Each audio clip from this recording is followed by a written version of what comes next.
This is a 6-foot checkout and it has nothing on it, so I'm going to use this as a demonstration.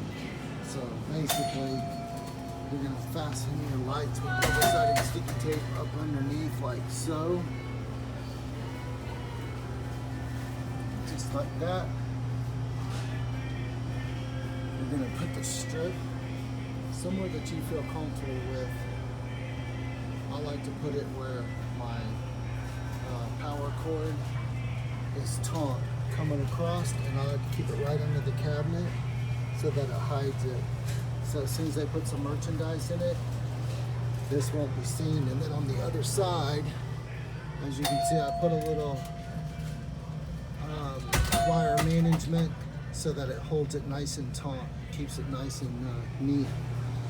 And then you put your pot just underneath each one of the power supplies that you need, and then I basically just wind them in there like that, so they're nice and flat.